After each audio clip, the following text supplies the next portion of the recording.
Assalamualaikum warahmatullahi wabarakatuh. Innal hamdalillah wassalatu wassalamun ala Rasulillah Sayyidina Muhammad ibni Abdillah wala alihi washabihi wa man walah, amma ba'du.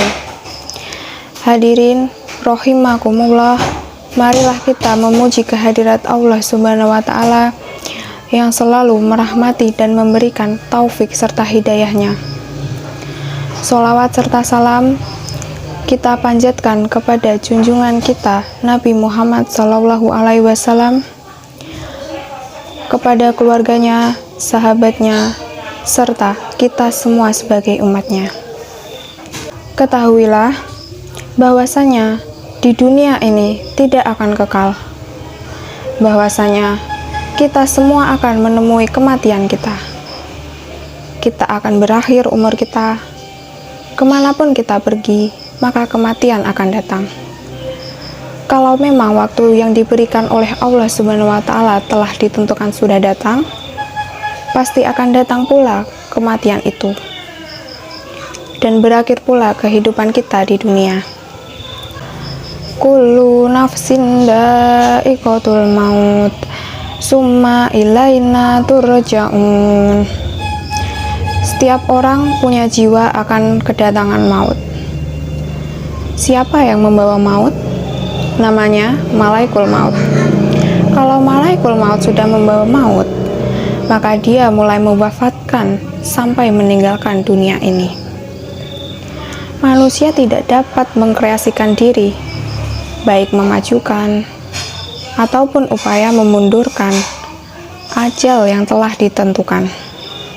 Sebuah kisah pada zaman Nabi Sulaiman alaihissalam, ketika Nabi Sulaiman alaihissalam duduk-duduk berdua bersama menterinya di waktu subuh. Kemudian datanglah seorang tamu, seorang laki-laki.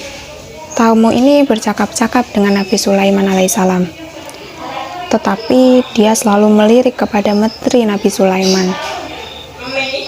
Maka setelah bercakap-cakap sekian lamanya, pamitlah tamu tersebut.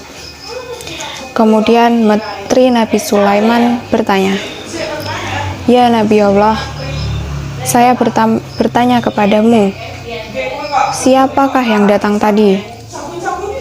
Beliau mengatakan, "Itu adalah malaikat maut." Maka menterinya mengatakan, "Sungguh, tadi dia melirik saya terus. Dia melototin saya. Saya takut.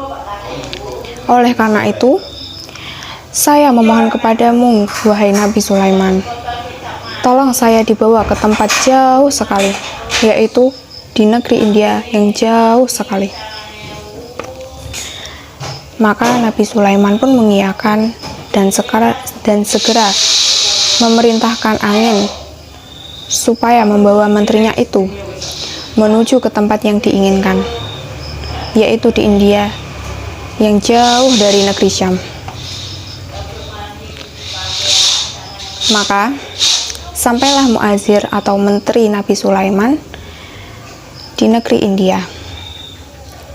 Kemudian besoknya datang lagi tamu yang sama, yaitu malaikat maut. Maka datang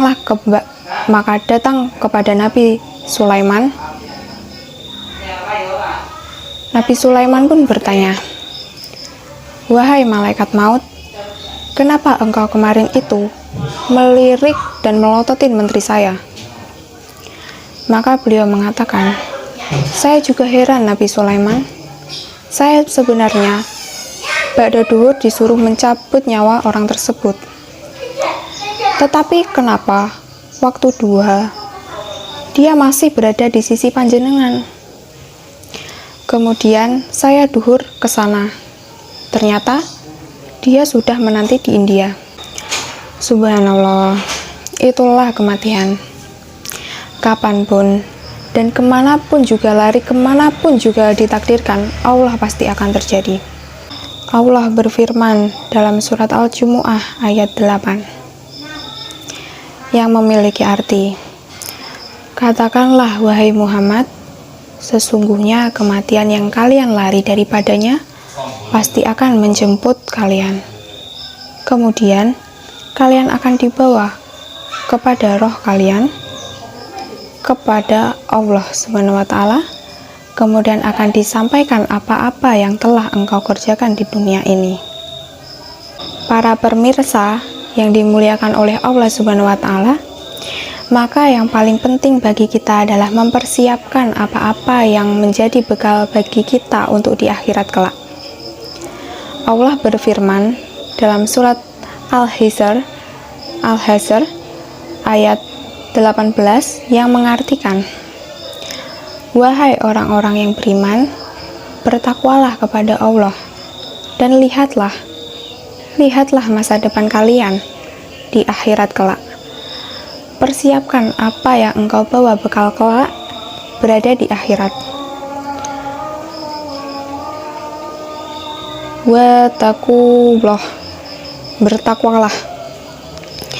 Innallaha khabiru bima ta'malun. Sesungguhnya Allah Maha mengetahui apa-apa yang engkau lakukan. Kemudian Allah berfirman dalam surat selanjutnya, yaitu ayat 19 surat Al-Hasr, yang mengartikan, jangan menjadi orang yang lupa kepada Allah sehingga Allah melupakan kalian. Allah tidak memperdulikan kalian di akhirat kelak. Allah menyiksa kalian, membawa kepada neraka Allah Subhanahu wa Ta'ala. Sesungguhnya penghuni neraka dan penghuni surga itu tidak sama. Yang beruntung adalah penghuni surga. Semoga kita termasuk golongan yang dirahmati oleh Allah, dimudahkan dan semuanya termasuk golongan surganya Allah. Amin ya Rabbil Alamin. Demikian ceramah yang dapat saya sampaikan. Semoga dapat bermanfaat untuk kita semua. Jika ada yang baik, itu datang dari Allah, dan jika ada yang buruk, itu datang dari diri saya pribadi. Mohon maaf atas kekhilafan tutur kata dan perbuatan. Semoga Allah membimbing kita semua ke jalan yang benar. Wabillahi taufik wal hidayah, waridho wal inayah, wal afwu minkum. Wassalamualaikum warahmatullahi wabarakatuh.